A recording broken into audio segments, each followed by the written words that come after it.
नाही अजित पवारांच्याकडे जाऊ देत, कुठे जाऊ देत, मूळ विषय असा आहे की बाबा सिद्दीकीच्या संदर्भात गेल्या 15-20 दिवसापासून सातत्यानं वावड्या होत्या.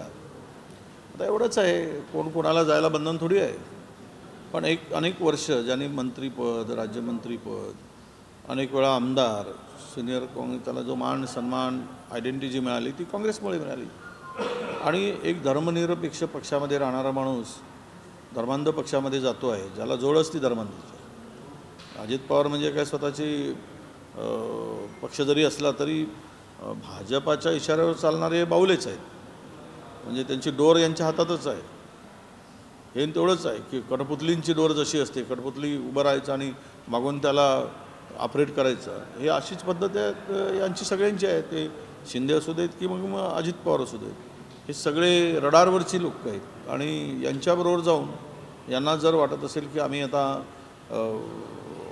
आणि दुसरी गोष्ट की ज्यांच्या मागे सेंट्रल एजन्सीचा ससेमिरा होता, चौकशा होत्या, नोटिसा आलेल्या होत्या, ते कारवाईच्या कक्षेत होते, अशी सगळी मंडळी स्वतःला वाचवण्यासाठी विचारधारा सोडून पक्ष सोडून जात आहेत. त्यामुळे यांच्याकडून फार अपेक्षा ठेवण्याची गरज नाही. आणि कोण गेला म्हणजे काही पक्ष घेऊन जातो असं नाही. विचारधारेला, आयडिओलॉजीला फार मोठी त्याला इम्पॉर्टन्स असतं. आणि माझ्या माहितीप्रमाणे ते जाऊन जनाधार कधीच गेला नाही. अजित पवार गेलेत म्हणजे शरद पवारांच्याकडून जनाधार जातो आहे असं अजिबात होत नाही. आणि शिंदेंनी जर शिवसेना फोडली म्हणून आजही जो उद्धव ठाकरेंच्या सभांना प्रतिसाद मिळतो आहे, त्यातून लोकांच्या भावनाला ठेच पोचवणं आणि पक्ष फोडणं, पक्ष फोडणाऱ्यांची गती तीच होणार आणि जे फुटले त्यांची पण गती तशीच होणार. आणि येत्या दिवसामध्ये तुम्हाला ते दिसेल, लोकांच्या मनातील सुप्त राग जो आहे, आज ते भीतीमुळे बोलत नाही, पण उद्या मतदान पेटीच्या जाऊन मतदान कक्षात जातील, त्यावेळेस मात्र तो राग ते काढल्याशिवाय राहणार नाही. आणि ज्यांची लायकी काय आहे ते मतदार दाखवल्याशिवाय राहणार नाही. इतक्या वर्ष तुमच्या पक्षात होते, त्यांच्या जाण्याने नुकसान काय होईल काँग्रेसचं? मला अजिबात वाटत नाही. कारण देशामध्ये ज्या पद्धतीनं मतासाठी धर्मांध वृत्तीचा वापर केला जातो, धर्माचा वापर, देवाचा वापर, धर्मामध्ये दरी निर्माण करण्याचं काम जे चाललेलं आहे, विष पेरण्याचं काम जे चाललेलं आहे, ही जनता ओळखून आहे. ज्या पद्धतीनं हा देशामध्ये जे काही आत्ताच्या अलीकडच्या घटना तुम्ही पाहिलात, तर लोक विकासाच्या ठिकाणी विनाशाच्याकडे देश चालला आहे अशी लोकांची समजूत नक्की झाली आहे. अशा परिस्थितीमध्ये ही मंडळी गेली तरी फार म्हणजे फरकच पडणार नाही. उलट उद्या या लोकांच्या हातात आमदारकीसुद्धा लागणार नाही, हे यांनी लक्षात ठेवलं पाहिजे. जरी बाबा सिद्दीकी गेले असते तरी त्यांचा मुलगा आमदार जिशान सिद्दीकी अजूनही काँग्रेसमध्ये आहे. तुमचं काय त्यांच्याशी बोलणं झालेलं आहे का? त्यांनी काँग्रेसमध्ये थांबावं असं तुम्हाला वाटतं की त्यांची काय भूमिका असेल? नाही, आम्ही बोलू. आता शेवट कसं आहे की कोणी पक्षातून जात असेल आणि ते सिटिंग आमदार आहेत, समजवण्याचा प्रयत्न करू. आता बापाच्या पावलावर पाऊल टाकून जाण्याची तयारी असेल तर त्याला कोण रोखणार? पण आम्ही रोखण्याचा किंवा थांबवण्याचा प्रयत्न आम्ही त्यांच्याशी संपर्क करून करू. राज्यसभेची निवडणूक होणार आहे, चर्चा सुरू झाली आहे की भाजपकडून चौथा बेत देखील उमेदवार दिला जाऊ शकतो. काँग्रेसची काही मतं फुटू शकतात अशी पण चर्चा सुरू झाली. भाजपचं त्या अनुषंगाने प्रयत्न असतील. या सगळ्या वावड्या आहेत, अफवा आहे. यातून काही फार निष्पन्न होईल, भाजपच्या हाती लागेल असं नव्हे. सध्या म्हणजे ते फार ओव्हर कॉन्फिडन्समध्ये या सगळ्या गोष्टी ते बोलत असतात. आणि स्वतः अनेक 2 पक्ष फोडल्यामुळे त्यांची होती नव्हती इबरतच गेलेली आहे. अशा वेळेस ते काँग्रेस इंटॅक्ट असल्यामुळे, काँग्रेस एकसंघ असल्यामुळे काँग्रेसला जी आता जनाधार मिळतो आहे, ताकद मिळते आहे महाराष्ट्रात, आणि काँग्रेसकडे बघण्याचा जो सकारात्मक दृष्टिकोन लोकांचा आहे, मतदारांचा आहे, त्याला छेद देण्यासाठी अशा प्रकारच्या वावड्या उठवल्या जातात. आणि स्वतःचं पापावर पांघरून घालण्यासाठी सुद्धा त्याचा उपयोग ही मंडळी अशा वावड्या करून उठवून करत असतात. यातून मला वाटत नाही. आणि काँग्रेस हा एकसंघ आहे, राहील. आम्ही संयुक्तपणे या सगळ्या निवडणुकीला पुढे जाऊ. वरतीवर साहेब, तुम्ही महाराष्ट्रामध्ये महाविकास आघाडी म्हणून लढत आहात. असं असताना उद्धव ठाकरेंच्या शिवसेनेच्या पक्षाचे नेते भास्कर जाधवांनी असं म्हटलं की काँग्रेसला आपला वापर करून देऊ नका, काँग्रेस आपला वापर करून मोठं होते, आपला पक्ष आपण मोठा केला पाहिजे. कुठेतरी चढाओढ दिसते पक्षामध्ये. नाही, भास्कर जाधव एक आमदार आहेत, त्यांची पक्षाची भूमिका असं समजता कामा नये. अनेक पक्षामध्ये अनेक मंडळी अशा पद्धतीचं वक्तव्य करत असतात. त्यामुळे आम्ही त्याकडे गांभीर्यानं घेत नाही आणि उद्धवजी घेणार नाही. आम्ही चर्चा करून जे मंडळी हायकमांड ठरवते त्या पद्धतीनं ते होते. आता मी काही त्या संदर्भात आम्हाला आपसामध्ये कुठेही आमच्यामध्ये बेबनाव होईल अशा प्रकारचं वक्तव्य सगळ्यांनी टाळावं आणि या संकटाला जे भास्कर जाधवांचा पक्ष फोडला आहे त्याला तुम्ही आता टार्गेट करा. या देशातील तानाशाही आणि हुकुमशाही संपवायची आहे. हा देश संविधानावर उभा राहिला पाहिजे. या देशातली लोकशाही टिकली पाहिजे. यासाठी संयुक्त प्रयत्न करण्याची गरज आहे. त्यासाठी जो उपयुक्त असेल त्यांच्यासोबत जा, तुम्हाला विश्वास वाटत असेल तर. राज्यातील महाविकास आघाडीची जागा वाटपाची काय चर्चा आहे? कारण मागच्या काही दिवसांपूर्वी प्रकाश आंबेडकर तुमच्यासोबत आले पण पुढं काही दिसलं नाही. फार काही घोळ नाही आमच्यामध्ये, फार काय आहे नाही. सगळं आता जागा वाटपाची सगळं चर्चा संपत आलेली आहे. एक 5-6 जागेचा तेवढा एक विषय आहे. पुढच्या बैठकीमध्ये तो पण संपेल आणि प्रकाश आंबेडकर साहेब आमच्यासोबत महाविकास आघाडी इंडियामध्ये असतील आणि त्यांच्याशी झालेली प्रथम फेरी ही अत्यंत सकारात्मक झालेली आहे. चांगली चर्चा झाली, हेल्दी चर्चा झाली आणि त्यांचंही मत जे आहे की या देशामध्ये ज्या पद्धतीनं जे सरकार काम करते आहे म्हणजे मोदी सरकार, तर उद्याच्या दृष्टीनं या देशातील दलिताच्या हक्काचं संरक्षण होणार आहे का? या देशातील बहुजनांचं हक्काचं संरक्षण शिल्लक राहणार आहे का? या देशातील आरक्षण शिल्लक राहील का? असे अनेक प्रश्न त्यांच्यापुढे आहेत. त्यामुळं ह्या सगळ्या प्रश्नावर एकमात्र उपाय आहे, आपण आघाडी करून तानाशाही संपवणं आणि देशातील संविधानाचं संरक्षण करणं. जो कवच म्हणून एक संविधान आपल्या म्हणजे OBC SC ST या लोकांना जो मिळाला आहे तो कवच टिकवणं.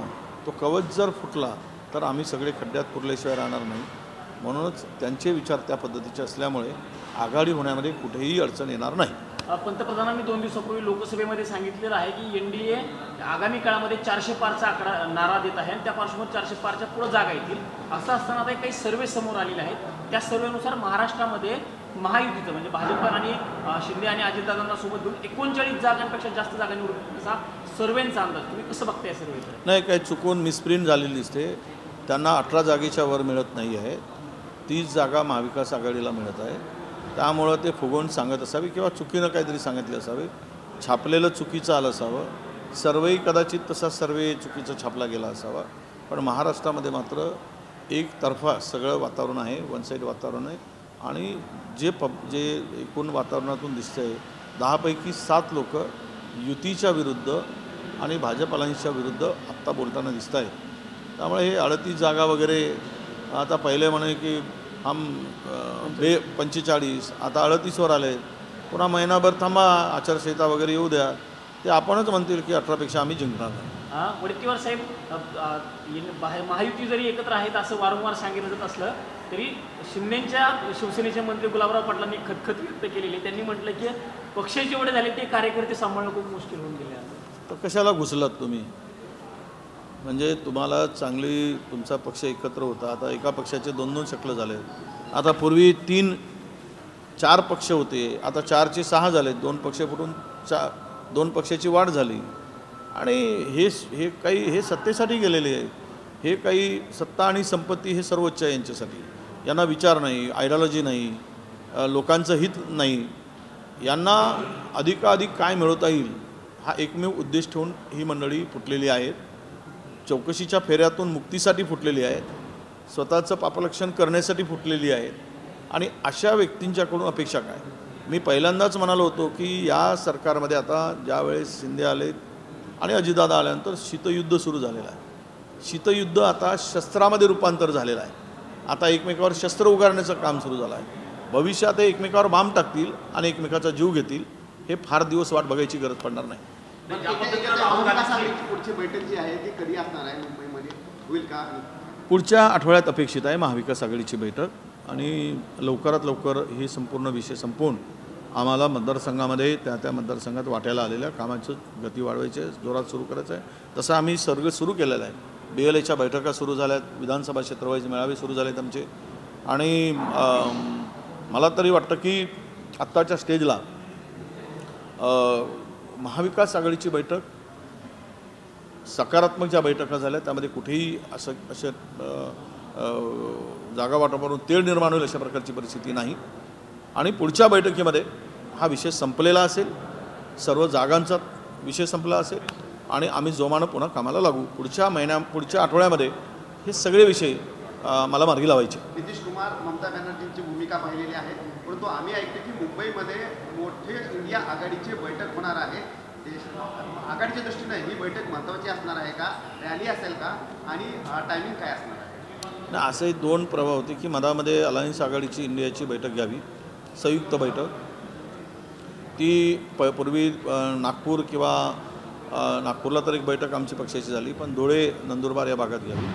आता आमच्या पक्षश्रेष्ठींच्याकडे असा विचार सुरू आहे की आपण राहुलजींची यात्रा संपते, समारोपाचा कार्यक्रम जो असतो, समारोपीय रॅलीच्या यात्रेच्या समारोपीय कार्यक्रमालाच इंडिया आघाडीचा बैठकीनं मेळाव्याने यात्रेची समाप्ती करावी अशी चर्चा आमच्या स्टेट लेवलला काही इंट्रॅक्शन आलेत आणि सेंट्रल लेवललाही सुरू आहे. तर यातून मला असं अपेक्षित आहे की राहुलजीच्या यात्रेची समाप्ती ही इंडिया आघाडीच्या बैठकीने होईल, म्हणजे की मुंबईला होईल.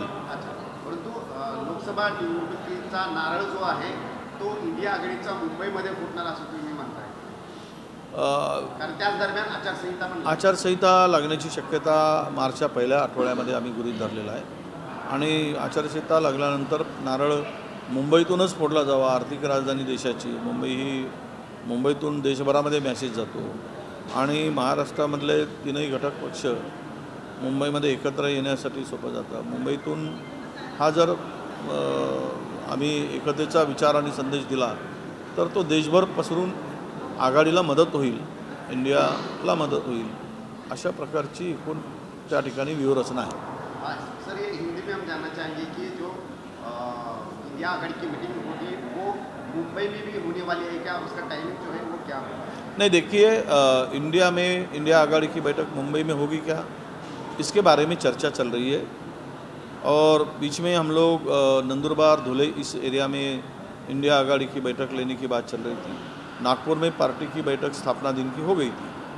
अभी ऐसा सूर है कि राहुल जी की यात्रा की समाप्ति जो होगी तो उसको ही इंडिया आघाड़ी के रैली में परिवर्तित किया जाए और वहाँ मुंबई में ही ये रैली, बड़ी रैली की जाए, इंडिया आघाड़ी की रैली हो और वहाँ पे सब नेतागण वहाँ उपस्थित रहे और पार्लियामेंट का चुनाव जो है, लोकसभा का चुनाव का बिगुल भी मुंबई से पुकारा जाए.